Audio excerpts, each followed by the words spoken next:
এই ছবিটা দেখলেই বোঝা যায় আসলে শাকিব খান তার দুই ছেলেকেই সমানভাবে ভালোবাসেন এবং দুজনকেই সমান তালে সময় দিয়ে যাচ্ছেন। একটা ছবিতে দেখেন যে যেখানে দেখা যাচ্ছে শাকিব খান তার বড় ছেলের সাথে হাত ধরে হাঁটছে, সেটাও কিন্তু 2023 সালে আমেরিকাতে। আর এখন হচ্ছে 2025 সাল। আপনারা জানেন যে এখন আমেরিকাতে আছে শাকিব খান, এবং উনি তার ছোট ছেলেকে নিয়ে সময় কাটাচ্ছেন আমেরিকাতে।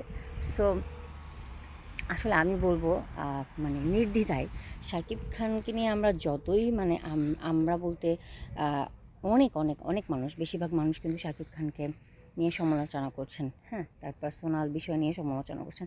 আমি জাস্ট একটা কথাই বলবো, বাবা কখনো খারাপ হয় না, বাবারা কখনো খারাপ হতে পারে না।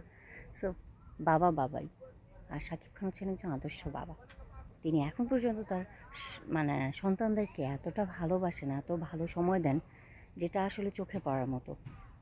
উনি অপু বিশ্বাসকে নিয়ে থাকলো না বুবলিকে নিয়ে থাকলো, সেটা আমার দেখার বিষয় না। আমি জাস্ট দেখতেছি এটাই যে উনি ওনার বাবা হিসেবে সন্তানদেরকে এত আগলে রেখেছেন। যাই হোক, সারা জীবন এরকম ভালোবেসে যেন যেতে পারেন শাকিব খান তার সন্তানদেরকে, দোয়া করি। আর এই ভালোবাসা যেন অটুট থাকে।